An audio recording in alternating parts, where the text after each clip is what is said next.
Bonjour et bienvenue dans la bibliothèque. Aujourd'hui, je vous fais pas vraiment un bilan lecture.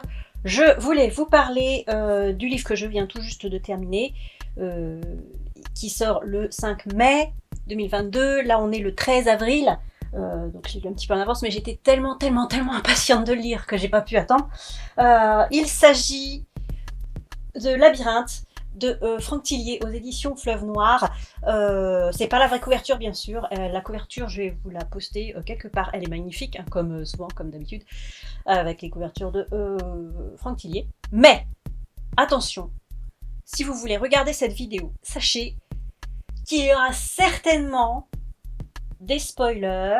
Je vais pas vous spoiler tout le livre, mais ce que je vais dire, surtout si vous n'avez pas lu certains précédents livres de Franck Tillier, ça va être spoiler. Donc si vous ne voulez pas vous faire spoiler ou risquer de vous faire spoiler, je préfère vous dire tout de suite, arrêtez la vidéo là. Voilà. Mais si ça ne vous dérange pas, ou si vous avez lu tout Tillier avant, allez-y, je pense que c'est pas trop un problème. À vous de voir, je vous laisse, hein. Je vous laisse faire. Je pose le livre parce que la vraie couverture est beaucoup plus jolie. Donc ça va être un petit peu un bilan lecture, une review, une chronique à chaud, parce que je l'ai fini il y a 3 heures, quoi. Voilà. Ce qu'il faut savoir sur Labyrinthe, premier spoiler, c'est que c'est un tome 3. C'est un tome 3 qui a débuté avec le manuscrit inachevé, bien sûr, j'ai pas la bonne couverture, qui a été à l'époque mon tout premier Franck Tillier. Et comme j'ai regretté de ne pas avoir commencé avant, alors à l'époque, ce qui m'avait embêté avec ce livre-là, vous pourrez revoir ma vidéo, hein, mais c'était comme c'était une épreuve non corrigée, bah j'avais eu droit à pas mal de coquilles et ça m'avait un peu sorti de l'histoire, mais j'avais quand même beaucoup accroché à la façon de faire, voilà. Mais celui-là m'avait un chouïa laissé sur ma faim, mais c'était logique parce que c'était qu'un tome 1 qui ne, je pense, peut pas aller sans les autres, comme un peu un puzzle qui est aussi un roman de Franck Tillier. Le tome 2, c'était donc, il était 2 fois, hop, la vraie couverture est là, il était 2 fois, donc dans celui-ci, il s'agit en grosse partie d'un roman, voilà, d'un roman dans le roman, une mise en abîme, et dans celui-ci, non, il s'agit de la réalité, entre guillemets, où père de famille, enfin, je vais pas vous raconter, hein, je suis là pour ça, vous allez voir ma vidéo aussi dessus. Voilà. Donc, le tome 3, Labyrinthe au pluriel. Oui, c'est important dans l'histoire, le pluriel, oui. Dans le tome 1, on avait un hypermnésique, quelqu'un qui se souvenait de tout. Dans le tome 2, on avait un amnésique, quelqu'un qui a perdu 12 ans de sa vie, voilà. Et dans celui-ci, on nous le dit dès le début, ça c'est pas vraiment spoiler, il y a de la paramnésie, c'est-à-dire la fabrication de faux souvenirs. Voilà, on nous le dit dès le départ, voilà. Qu'est-ce que je vais pouvoir vous dire? Donc c'est effectivement en lien avec les 2 autres, c'est un autre point de vue que les 2 autres.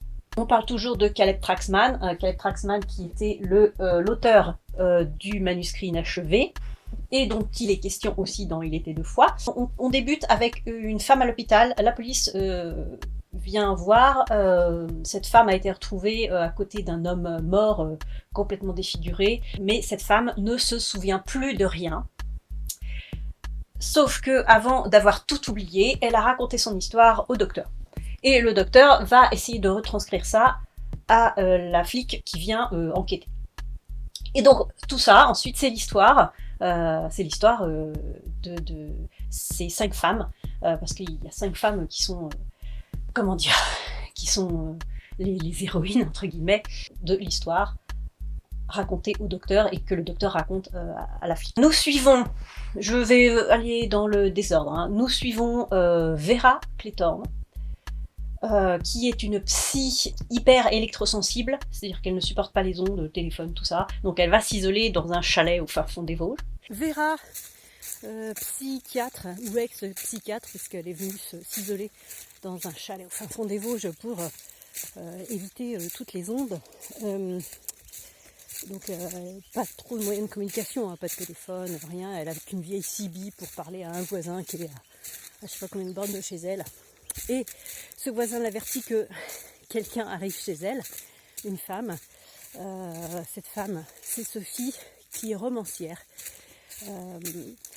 Sophie veut parler à Vera. Sophie est une ex-patiente de Vera. Donc elle flippe un peu et elle veut savoir pourquoi Sophie vient la voir, Sophie, qui était schizophrène, paranoïde. Enfin, voilà. On a Lizine, qui est donc journaliste, qui reçoit une bobine Super 8, je crois, ou 8 mm, dans une boîte postale. Elle visionne ce film, un film amateur, on va dire, entre guillemets, film artistique, entre guillemets, un snuff. Et ce qu'elle voit dedans va l'inciter à faire une espèce d'enquête pour essayer de retrouver qui a fait ça. J'ai dit que j'allais être spoiler, donc je suis spoiler, hein, il y a un meurtre sur cette vidéo. Donc voilà, de par son métier de journaliste, elle va activer ses contacts, et puis elle-même va essayer de retrouver qui a fait ça. Elle ne fait pas partie des 5 héroïnes mentionnées par le médecin, mais on peut parler aussi de la peintre Ariane, qui dessine des labyrinthes partout, qui dessine des minotaures aussi. Et cette Ariane a été sous la protection de Lizine pendant quelques temps. Julie Moscato, donc, qui était la jeune fille enlevée dans Il était deux fois. Et donc on voit juste après son enlèvement et toute sa séquestration, tout ce que son kidnappeur, vous savez qui c'est spoiler, donc Caleb Traxman, tout ce que Caleb Traxman va lui faire subir, et pourquoi aussi. Donc voilà, c'est sachant qu'elle elle a disparu pendant 12 ans, quoi. Donc il peut s'en passer pendant 12 ans, elle a disparu à 17 ans. Donc elle grandit et comme elle dit, elle vieillit. Et c'est terrible. Donc vous voyez, pour celles et ceux qui ont décidé d'arriver jusque-là, pourquoi c'est spoiler ce que je viens de raconter. Et donc toutes ces histoires, on sent qu'il y a un lien parce qu'il y a des choses qui reviennent, comme cette histoire d'électrosensible, il y a des liens avec les échecs, il y a des liens, enfin on sent que les histoires sont liées en fait, on ne sait pas trop par où, ni comment, ni pourquoi, mais voilà. On retrouve effectivement les sujets de prédilection de Franck Tillier, à savoir que dans ces deux-là, il y avait beaucoup de palindromes, vous avez les mots ou les phrases qui se lisent indifféremment dans les deux sens, et là, c'est plutôt des anagrammes. Si vous aimez les anagrammes, vous allez être servi. Donc cette histoire de mémoire, cette histoire de jeu avec les lettres, donc les échecs, la psychologie, la psychanalyse, la psychiatrie, tout ça c'est des sujets récurrents qu'on retrouve souvent chez Franck Tillier. Le début m'a fait penser à Puzzle aussi, je ne sais pas si vous avez lu Puzzle, l'histoire du chalet, ça m'a un peu fait penser à La Forêt des Ombres. On retrouve, voilà, si vous aimez Franck Tillier, vous ne serez absolument pas déçus, parce que c'est du Franck Tillier à 357%. Je ne sais pas pourquoi j'ai dit ça, 357, c'est pas dans la suite de Fibonacci, parce que bon, le docteur s'appelle Fibonacci, c'est tout. C'est tout. Moi je l'ai dévoré, je ne sais pas s'il y aura un 4e tome. Pour moi, ça peut s'arrêter là, mais on ne sait jamais avec Franck Tillier. Gros coup de cœur, hein, parce que pour la trilogie en fait. Moi, j'aime ça, ce genre de jeu entre l'auteur, le lecteur et les personnages aussi, hein, les jeux de mots. Voilà, gros coup de cœur pour cette trilogie. Alors, bien sûr, j'ai pas les vraies couves. Mais au moins je les lis en avance, voilà. C'est tout pour aujourd'hui, je vais pas faire une vidéo trop longue, hein. Je peux pas vous raconter plus, ça vous gâcherait la lecture, hein. C'est pas la peine, allez-y, hein. Allez-y les yeux fermés, surtout si vous avez lu les deux là, vous ne pouvez pas ne pas passer à côté de celui-là. Voilà, je suis très contente de l'avoir lu, d'avoir lu les trois. Si vous avez l'occasion de lire les trois d'affilée, c'est encore mieux je pense, parce que tout est frais dans votre mémoire. Voilà. Et est-ce que vous aimez Franck Tillier? Je pense qu'il y a des auteurs comme ça qui commencent aussi à monter, comme je pense à Jérôme Loubry. Je me demande même s'il n'y a pas un clin d'œil à Jérôme Loubry dedans. Il y a un clin d'œil à Bernard Minier, ça c'est sûr. Je suis absolument sûre qu'un jour il y aura une sorte de crossover entre les histoires de Tillier et les histoires de Bernard Minier, notamment entre Charcot et Servaz. On retrouve beaucoup, il y a beaucoup de choses comme ça qui...